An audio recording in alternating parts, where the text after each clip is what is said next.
दोस्तों पीटीजे यूनिवर्स में different मानवास available है, जैसे कि हमारी हाउ टू फाइट मानवा, जुवेनाइल लो, लूकिज्म, मैनेजर किम और डिफरेंट मानवास अवेलेबल है। लेकिन आज तक हमें यह नहीं पता चला कि कौन सी मानवा का कैरेक्टर्स कितना स्ट्रॉन्ग है, यानी कौन सी मानवा के कैरेक्टर्स सबसे ज्यादा स्ट्रॉन्ग है, क्या लूकिज्म के, क्या मैनेजर किम के। पीटीजे यूनिवर्स में सबसे ज्यादा फोकस की गई मानवास दो है, जैसे कि हमारी मैनेजर किम और लूकिज्म। लूकिज्म को हम मेन मानवा भी कह सकते हैं, लेकिन मैनेजर किम जो साइड पर चलती है। लेकिन इन दोनों मानवा के कैरेक्टर कितने ज्यादा स्ट्रॉन्ग है, तो इसी मौजू पर आज का हमारा वीडियो है। अगर क्या होगा कि एरिस जो ग्रुप है मैनेजर किम की मेन यूनिट है, उसके खिलाफ हमारे कीटे किम और जेम्स ली की फाइट हो जाए, यानी इन दोनों के बीच में फाइट हो गई, यानी घमासान युद्ध हो गया, तो कौन जीत सकता है। यह सबसे ज्यादा क्रेजी वीडियो होने वाला है और आपसे एक ही गुजारिश है कि वीडियो को एंड तक जरूर देखना, क्योंकि सच में यह रापचिक मजा देने वाला है। और अगर आपने अभी तक मेरे टेलीग्राम का जो ग्रुप ज्वाइन नहीं किया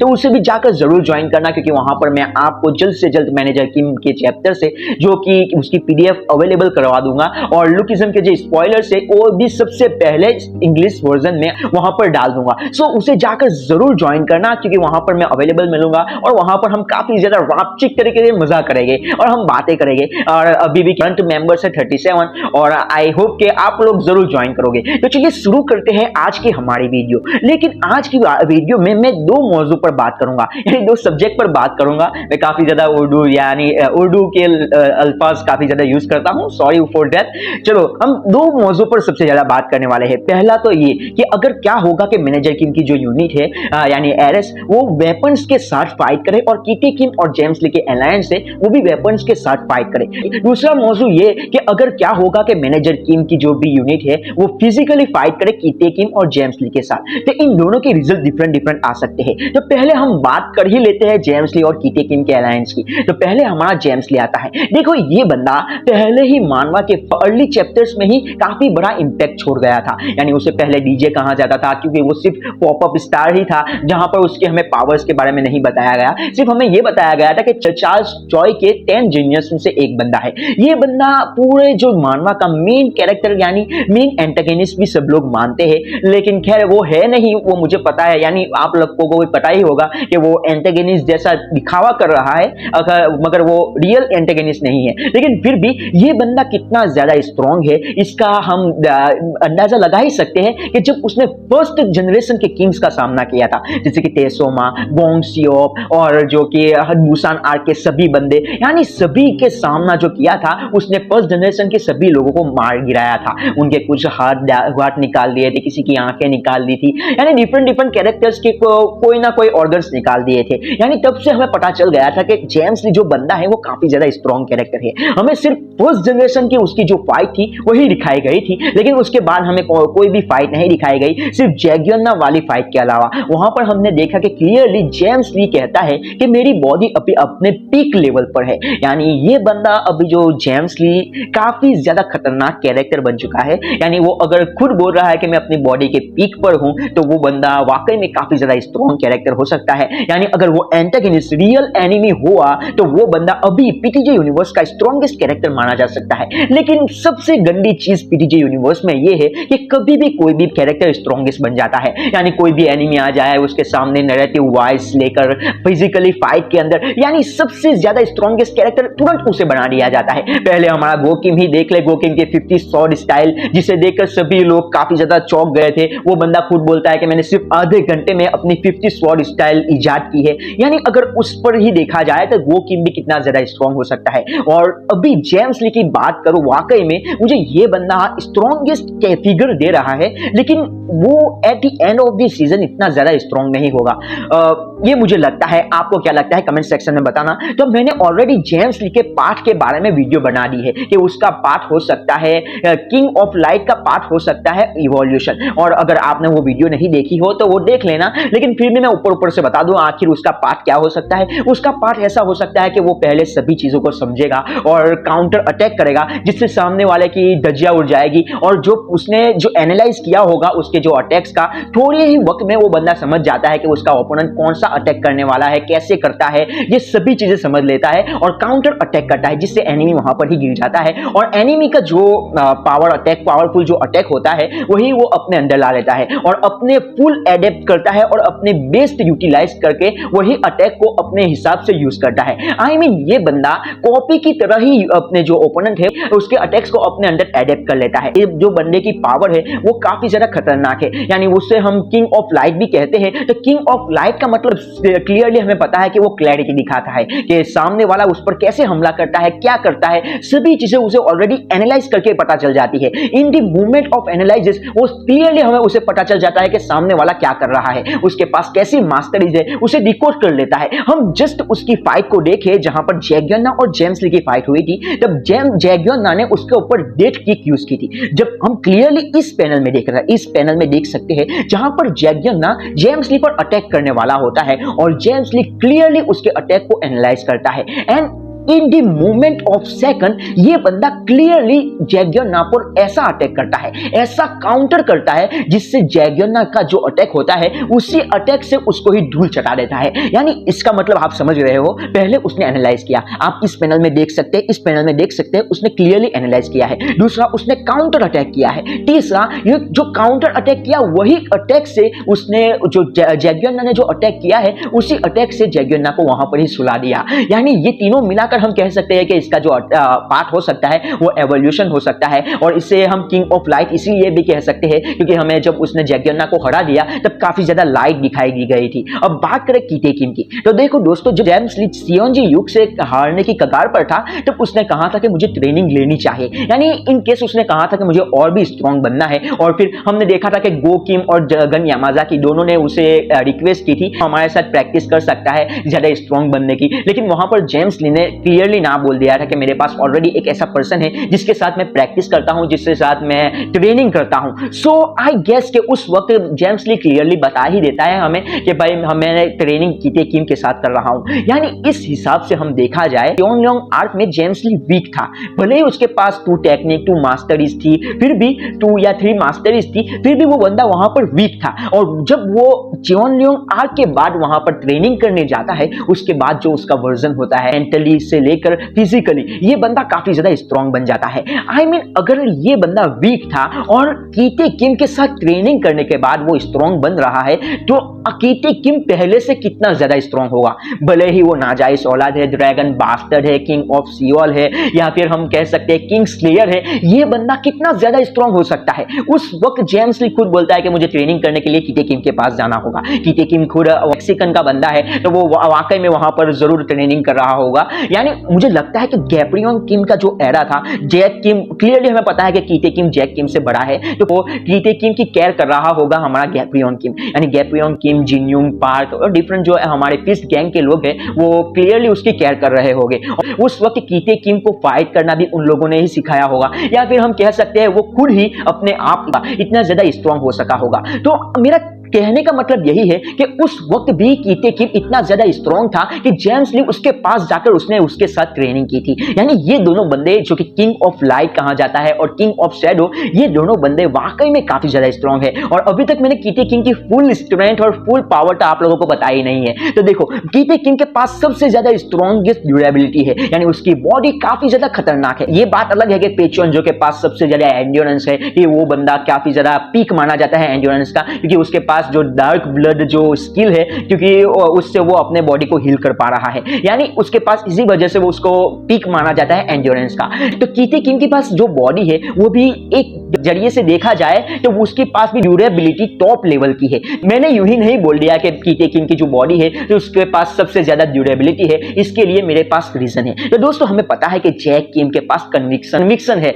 जैसे कि गैब्रियन किम के पास था। दूसरा जिनग्रांग के पास भी कन्विक्शन की पावर है। तो हमने बुसान आर्क में देखा था कि कीटे किम आया और लिटरली हमारे एलाइट का क्रू है, भले ही उन लोगों ने पहले फाइट की थी लेकिन उतना ज्यादा डैमेज नहीं हुआ था, लेकिन जब कीटे किम आता है तो हमारे एलाइट के बंदों को यूं ही हरा देता है, यूं ही भाई चुटकी में हरा देता है। आखिर ये बंदे ये उसके सामने, यानी कीटे किम के सामने ये जो हमारे एलाइट के बंदे हैं वो एक इंसेक्ट के जैसे थे।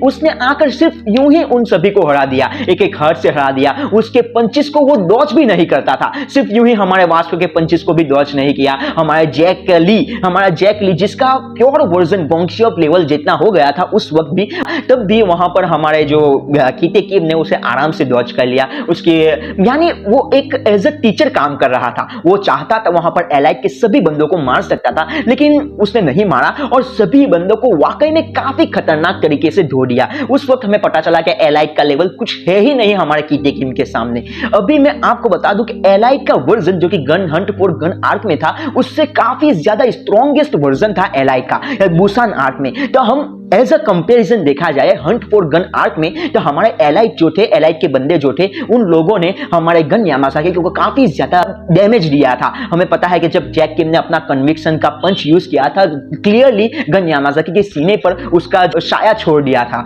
लेकिन जब हम बुसान आर्क में देखते हैं, तब उसने एलाइट को ऑलरेडी हरा दिया था और जब उसका सामना जिनरांग के साथ हुआ था, तो वो क्लियरली डिसअपॉइंटेड बता रहा है, डिसअपॉइंटिंग फेस से बता रहा था कि मैं काफी ज्यादा डिसअपॉइंटमेंट हूं, क्योंकि मुझे लगा था कि तू काफी ज्यादा स्ट्रांग होगा, गैब्रियन किम का डिसाइपल है इसीलिए। लेकिन जब जिनरांग के सामने उसके ही दो भाई को मार दिया गया, तब उसका सबसे खतरनाक फॉर्म हमारे सामने आया, क्राइंग ब्लड लेवल, यानी उसे वुल्फ लेवल भी कह सकते हैं। मैं इन सबको बताने में ज्यादातर नाम भूल जाता हूं, क्या कौन सी मास्टरी है क्या है, लेकिन मैं बता दूं कि उस वक्त जो फॉर्म, उसका जो रियल फॉर्म आया था, जो कि उसने ओवरकम किया था, क्राइंग ब्लड वुल्फ, जो उसका सबसे खतरनाक लेवल का वर्जन था जिनरांग का। और उस वक्त हमें पता है कि उसने कन्विक्शन पंच यूज किए थे कीते किम के सामने। और एज कंपेयर टू हमारे हंट फॉर गन आर्क में देखा जाए, तो जैक किम ने वही कन्विक्शन पंच यूज करके गन यामाजाकी को लिटरली इतना ज्यादा डैमेज दे दिया था कि उसका निशान उसके सीने पर लग गया था। और हम यहां पर देखें तो जिनरांग ने काफी ज्यादा पंचेस यूज किए थे कीते किम के सामने, और गेस व्हाट, कीते किम को भाई जरा भी डैमेज नहीं हुआ था। उसकी ड्यूरेबिलिटी बॉडी की कितनी खतरनाक लेवल की हो सकती है, इससे अंदाजा लग सकता है। दूसरी बात ये कि जब भी वो ओपोनेंट को मारता है तो सामने वाला बंदा डिस्पेयर में चला जाता है, यानी उस बंदे की विल पावर ही खत्म हो जाती है कि आखिर मैं किसके सामने लड़ रहा हूं, मेरा फाइटिंग स्पिरिट बिल्कुल खत्म हो गया है। वो खुद हमारा डैनियल कहता है कि मेरा फाइटिंग स्पिरिट खत्म हो गया है। फिर हम जिनरांग के सामने देखे, जब वो उसने जिनरांग को पंच मारा था तो लिटरली वो पंच चिपक गया था। आप देख सकते हो, ऊपर देख सकते हो कि उसका पंच चिपक गया था, और उसके आसपास जो ब्लैक कलर का जो साया था, उससे हमें क्लियरली पता चल जाता है कि उसका वर्जन जो है काला जादू जैसा ही हो सकता है, क्योंकि उसे किंग ऑफ शैडो कहा जाता है। तो आई थिंक इतने सब चीज की बातें इसीलिए मैंने की कि मुझे लगता है कि इसके पास जो पाथ है तो वो है पाथ ऑफ डेस्पेयर, और उसकी बॉडी ड्यूरेबिलिटी काफी खतरनाक है, स्ट्रॉन्गेस्ट कैरेक्टर अभी कह सकते हैं। उसकी हमें रियल फॉर्म नहीं बताई गई, यानी रियल कितना ज्यादा स्ट्रॉन्ग है वो हमें नहीं बताया गया।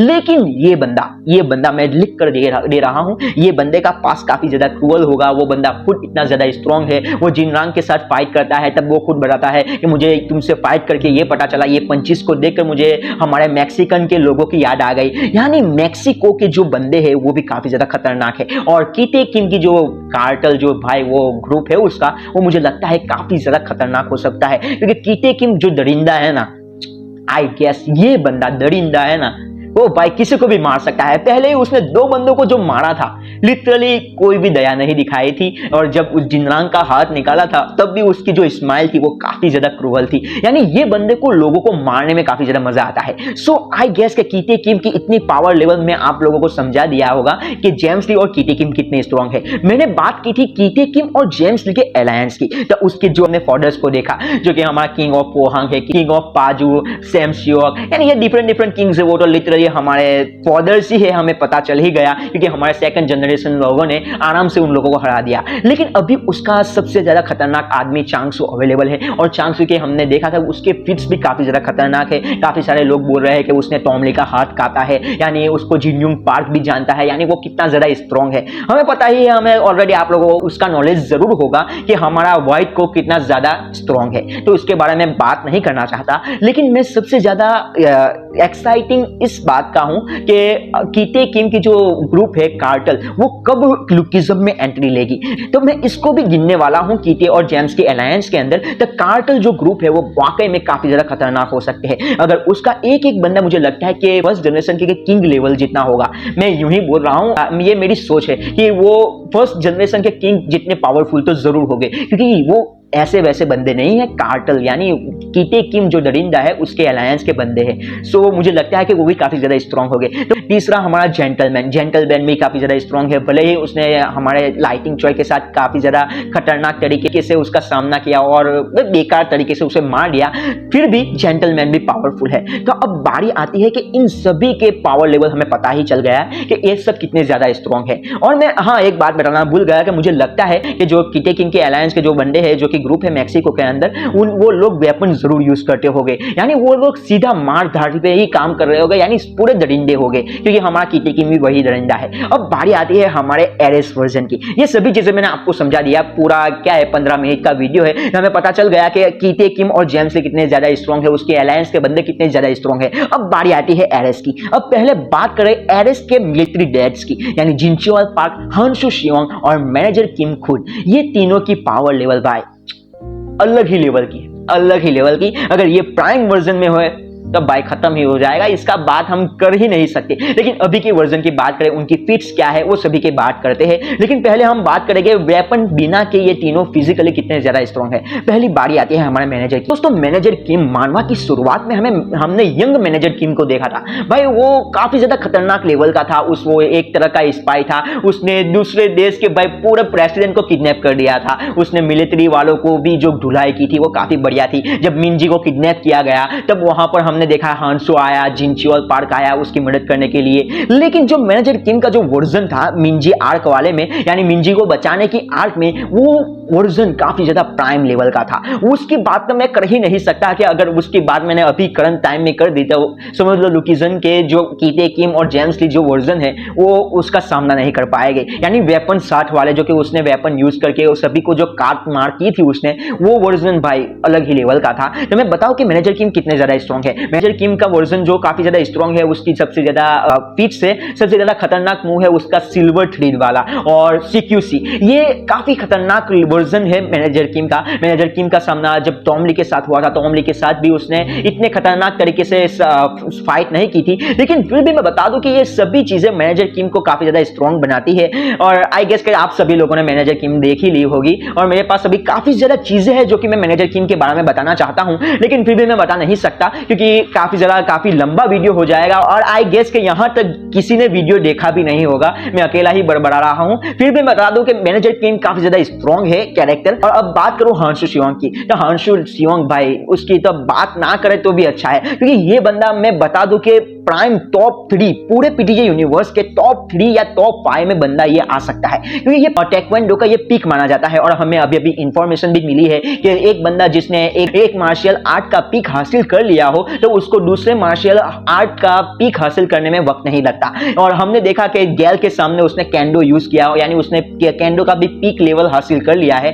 तो आई थिंक हांसु शियोंग जो भाई काफी ज्यादा स्ट्रांग बंदा है। और हमने किंग के, देखो आप ऊपर देख सकते हो पैनल के अंदर, किंग के सामने जो फाइट की थी ना भाई, अलग ही लेवल की थी। अलग, उसको मैं क्या वर्ड्स में बयां ही नहीं कर पाऊंगा। जब उसकी वाइफ के साथ उसकी बातचीत हुई थी तब उसने बताया था कि तू अपना जो पर्सनालिटी पैच है वो ज्यादातर यूज नहीं कर पाएगा, अगर तूने उसके फुल एक्सटेंट में यूज किया था तेरी बॉडी काम नहीं आएगी। और हमने देखा जब किंग के सामने उसने 70 या 80% पर्सनालिटी पैच यूज किया था, उसके खिलाफ किंग की जो वाट लगाई थी ना भाई साहब, किंग की जो खतरनाक तरीके से बोले तो आप समझ ही गए होंगे कितनी ज्यादा खतरनाक तरीके से उसने फाइट की थी और किंग को मजबूर कर दिया था अपनी सीरम को यूज करने के लिए। और मैं बता दूं कि उसकी सीरम की पावर यही थी कि उसके प्राइम वर्जन, जो किंग का प्राइम वर्जन है, उसको कंटिन्यूअसली उसका जो है उसको साथ देने में काम आए, यानी उसका जो पूरा डैमेज है उसकी रिकवरी हो जाए, इसकी बात थी। तो मैं बता दूं कि उस वक्त जो हमारे हांसु शियोंग ने उसका सामना किया था और खतरनाक तरीके से उसका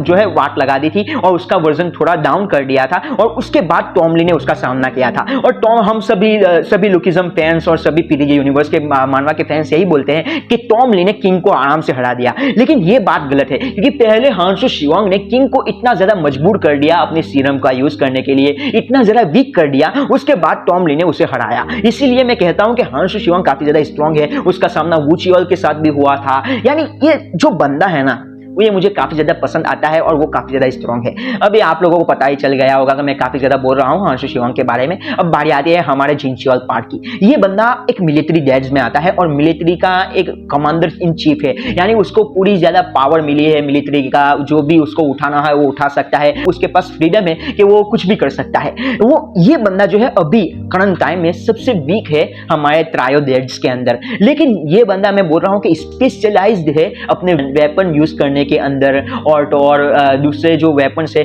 उसने सोमालिया को अकेले ही यूनाइट कर दिया था। सोमालिया भाई वो बहुत ही बड़ा एरिया है, उसने अकेले ही यूनाइट कर दिया था, यानी इसकी पावर लेवल भी कुछ अलग ही लेवल की है। और इसका वॉर मोड गजब लेवल। उसकी फाइट जब गो किम के साथ हुई थी तो सभी लोग कह रहे हैं कि भाई गो किम ने बगैर वेपन के यूज किए उसने जिनचुअल को हरा दिया, लेकिन ये बात वाकई में काफी गलत हो सकती है, क्योंकि जिनचुअल पार्क सारी फाइट में सिर्फ यही सोच रहा था कि गो किम हमारे एरेस के अंदर आ जाए, इसीलिए वो होल्डिंग बैक कर रहा था और उसने प्रॉपर्ली फाइट नहीं की थी। लेकिन फिर भी अगर जिनचुअल पार्क ने वहां पर प्रॉपर्ली फाइट नहीं की और आखिर में हमने खुद देखा था कि गो किम के जैब के अंदर उसने उसका इन्विटेशन कार्ड डाल दिया था, यानी ये पूरे वक्त वो ऐसे सीरियसली फाइट नहीं करता था। और गो किम ने भी बार बार ये बताया कि ये जो एल्डरली हजूसी है, यानी ये जो अंकल है, उसकी जो पावर लेवल है वो काफी ज्यादा खतरनाक है और स्ट्रॉन्गेस्ट माना जा सकता है। और हमारे जू पेंगवान ने भी बताया कि कोरिया के अंदर काफी ज्यादा खतरनाक लोग हैं और उनमें से पर्टिकुलरली जिनचुअल पार्क काफी ज्यादा स्ट्रेंथ वाइज काफी ज्यादा खतरनाक है। जो बंदा जू पेंगवान जिसने सारी दुनिया के जो राज है उसको पता है, उसने खुद बताया कि जिनचुअल पार्क इतना ज्यादा ताकतवर है स्ट्रेंथ वाइज,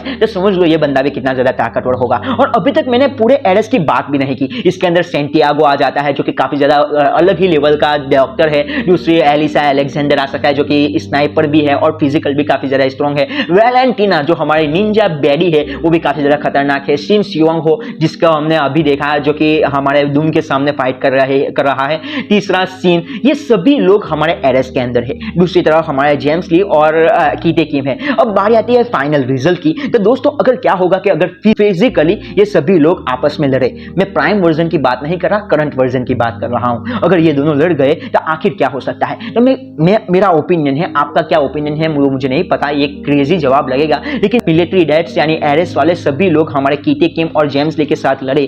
तो ग्रुप वाइज देखा जाए तो एरेस ने पूरे प्लानिंग के साथ उसका साथ सामना करा हमारे कीटे किम और जेम्स ली के अलायंस के साथ, तो मैं बता सकता हूं कि एरेस वाकई में जीत सकती है। यानी हमारे कीटे किम और जेम्स ली को मार तो नहीं पाएगी, लेकिन फिर भी उन लोगों के सामने ये लोग जीत सकते हैं। ये एरेस वाले जीत जाएंगे, आई 100% श्योर कि वो लोग जीत जाएंगे अगर उन लोगों ने स्ट्रेटेजिकली और ग्रुप वाइज काम किया तो। लेकिन अगर जेम्स और कीटे ने कुछ चालाकी करके अचानक से ही उन पर अटैक कर दिया तो समझ लो इन दिस केस यहाँ पर कीटे किम और जेम्स ली जीत सकते हैं। और अभी तक मैंने वेपन की बात तो की ही नहीं, अगर वेपन की बात आ गई तो भाई क्लियरली मैं बोल सकता हूं, दावा कर सकता हूं कि यहां पर एरेस वाले जीत जाएंगे, आराम से जीत जाएंगे, क्योंकि ये लोग जो वेपन और जो कि उनके पास जो नॉलेज है सभी चीजों का, तो इस हिसाब से देखा जाए तो मैनेजर किम वाली जो अलायंस है यानी कीटे एरेस वाले हैं वो आराम से जीत जाएंगे।